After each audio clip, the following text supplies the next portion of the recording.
എല്ലാവർക്കും നമസ്കാരം. ലിബറൽ റെസ്പോൺസിലേക്ക് എല്ലാവർക്കും സ്വാഗതം. 100 പ്രതികരണശേഷിയുള്ള സ്ത്രീകളാണ് കമ്മ്യൂണിസ്റ്റ് പാർട്ടി MLA ആയ മുകേഷ് എന്ന സിനിമാ നടനെതിരെ പ്രക്ഷോഭത്തിൽ ഇറങ്ങിയിട്ടുള്ളത്. രാജിവെക്കൂ, പുറത്തു പോകൂ എന്നാണ് അവർ ആവശ്യപ്പെടുന്നത്. അതിനായി അവർ ഇപ്പോൾ പുറത്തു കൊണ്ടുവന്നിട്ടുള്ളത് ഒരു പഴയ അഭിമുഖമാണ്.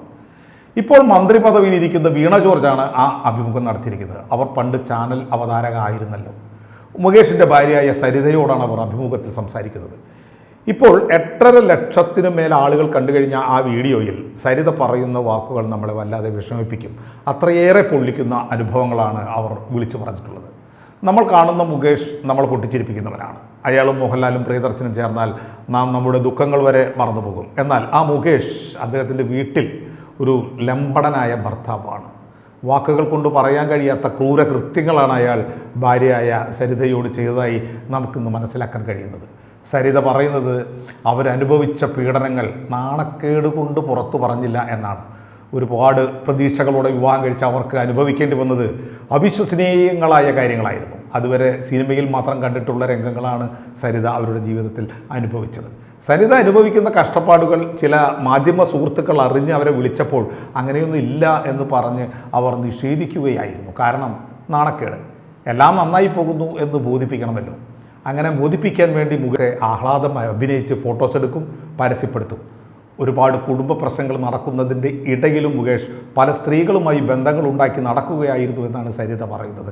സരിത അത് മുകേഷ് എന്തെങ്കിലും അതൊക്കെ തെറ്റാണെന്ന് മനസ്സിലാക്കി തിരിച്ചു വരുമെന്ന് സരിത വെറുതെ പ്രതീക്ഷിച്ചു കൊണ്ടിരുന്നു. ഇതൊക്കെ കേട്ടപ്പോൾ വീണ ജോർജ് ചോദിക്കുന്നുണ്ട്, സരിത എന്തുകൊണ്ട് പോലീസിൽ പരാതിപ്പെട്ടില്ല എന്ന്. സരിത പറയുന്നത് അതിന് കാരണം മുകേഷിൻ്റെ അച്ഛനാണ് എന്നാണ്. മുകേഷിൻ്റെ അച്ഛൻ മാധവനാണല്ലോ. പഴയ തലമുറയ്ക്ക് എല്ലാവർക്കും അറിയാവുന്ന ഒരു നാടക നടനായിരുന്നു അദ്ദേഹം.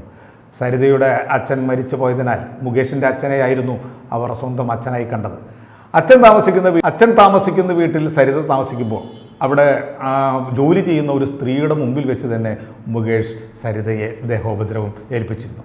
നല്ല അടി അടിച്ചിട്ടുണ്ട്. അതിനുശേഷം സരിത ആ വീട്ടിൽ പോയിട്ടേ ഇല്ല. അതോടുകൂടി അവിടുത്തെ പൊറുതി നിർത്തി. ഒരിക്കൽ ഇൻകം ടാക്സുമായി ബന്ധപ്പെട്ട കാര്യങ്ങൾക്കായി സരിത മദ്രാസിൽ നിന്ന് തിരുവനന്തപുരത്തേക്ക് വന്നു. മുകേഷിൻ്റെ അച്ഛൻ എയർപോർട്ടിലേക്ക് സരിതയെ കാണാൻ ചെന്നു.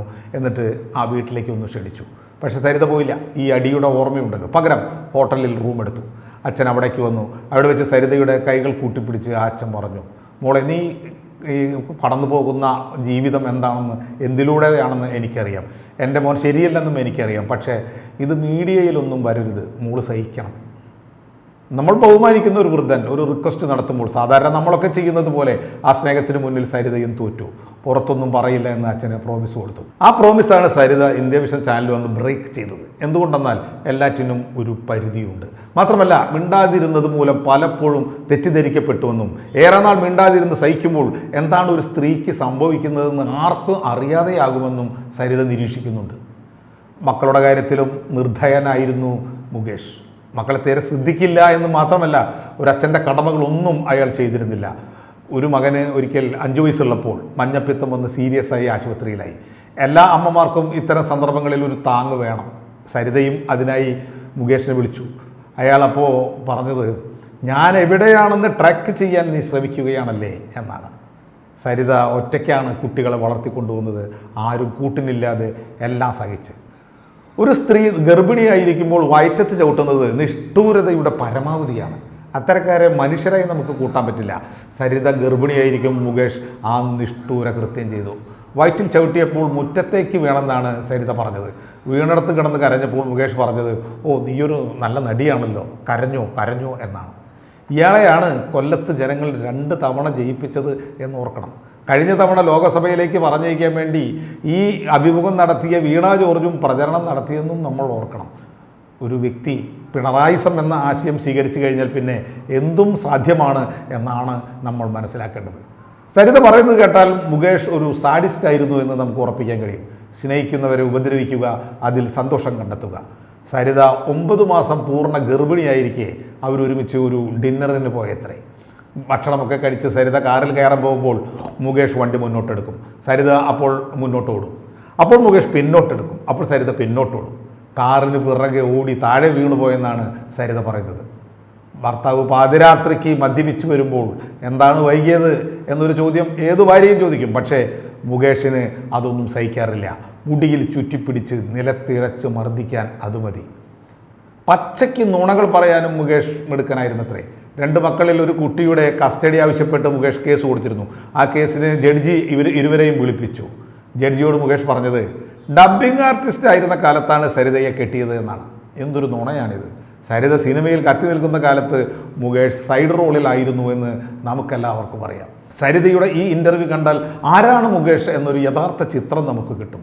സരിത നമുക്ക് മുന്നിൽ വെക്കുന്ന മുകേഷ് കടുത്ത മദ്യപാനിയാണ്, പെണ്ണുപിടിയനാണ്, ഭാര്യമർദ്ദകനാണ്, നുണയനാണ്, സർവോപരി ഒരു കമ്മ്യൂണിസ്റ്റാണ്. സർവോപരി കമ്മ്യൂണിസ്റ്റ് എന്നത് പിണറായിസം ലോകത്തിന് നൽകിയ സംഭാവനയാണ്. എല്ലാ കൊള്ളരുതായ്മയ്ക്കും ഒപ്പം ഒരു കമ്മ്യൂണിസ്റ്റ് കൂടിയാണ് എന്ന് പറയുന്ന അവസ്ഥ, അതാണ് ഈ സർവോപരി കമ്മ്യൂണിസ്റ്റ്. നുണ മാത്രം പറയുന്നവന് സത്യശീലൻ എന്ന് പേരുള്ളതുപോലെ ഇവിടെ ഒരു ഇടതുണ്ട്. ആ ഇടതുപക്ഷത്തിനായി നിലകൊണ്ടാൽ പിന്നെ എന്തു ഈ നാട്ടിൽ ചെയ്യാമെന്ന ഒറ്റ ഉറപ്പാണ് പിണറായിസം മലയാളിക്ക് മുന്നിൽ വെക്കുന്നത്. സ്വാഭാവികമായും പാർട്ടി പക്ഷക്കാരല്ലാത്ത മനുഷ്യർക്ക് അവിടെ നീതി കിട്ടാൻ സാധ്യത കുറവാണ്. നീതി കിട്ടുന്നില്ല എന്നതിനേക്കാൾ അത്ഭുതപ്പെടുത്തുന്നത് ഈ വ്യാജ ഇടതുപക്ഷം ഭരിക്കുമ്പോൾ പലർക്കും നീതി വേണ്ട എന്നതാണ്.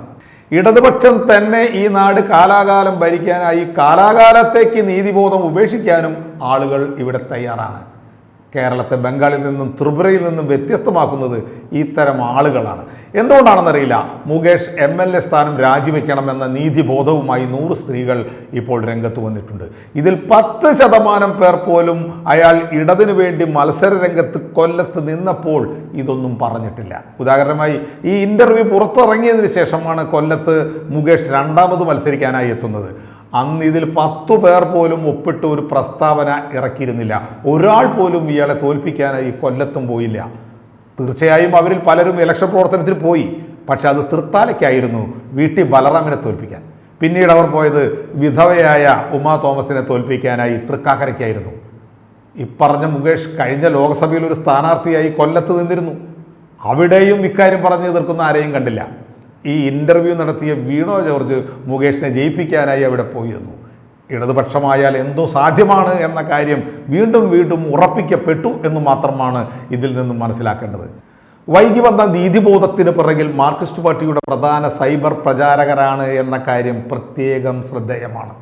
കഴിഞ്ഞ ലോക്സഭാ ഇലക്ഷനിൽ ജനകീയ അടിത്തറ നഷ്ടപ്പെട്ട ഒരു LDFനെയാണ് നമ്മൾ കണ്ടത്. ആ LDFനെ 3ാമതും അധികാരത്തിലെത്തിക്കാനുള്ള തന്ത്രങ്ങൾ മെനയുന്ന ഒരു കോർ ടീം പാർട്ടി മെഷീനറിക്കുണ്ട്. അവർ വലിക്കുന്ന ചരടുകൾക്കനുസരിച്ച് കഥയെറിയാതെ ആടാൻ വിധിക്കപ്പെട്ടവരും എല്ലാം അറിഞ്ഞുകൊണ്ട് പ്രവർത്തിക്കുന്നവരും ഈ ഒപ്പുവെച്ചവരിലുണ്ട്. എന്താണ് ശരിക്കും സംഭവിക്കുന്നതെന്ന് പിന്നീട് പുറത്തു വരും. അതിന് നമ്മൾ വെയിറ്റ് ചെയ്യണം. കാഫിർ പോസ്റ്റർ, അശ്ലീല വീഡിയോ തുടങ്ങിയ പല സൈബർ തന്ത്രങ്ങളുടെയും പിറകിലുള്ള ശക്തി പിൽക്കാലത്ത് നമുക്ക് വെളിവായതുപോലെ വൈകി വന്ന നീതിബോധത്തിൻ്റെ യഥാർത്ഥ ഉറവിടവും വെളിവാകുമെന്ന് പ്രതീക്ഷിച്ചുകൊണ്ട് നിർത്തുന്നു. നന്ദി, നമസ്കാരം.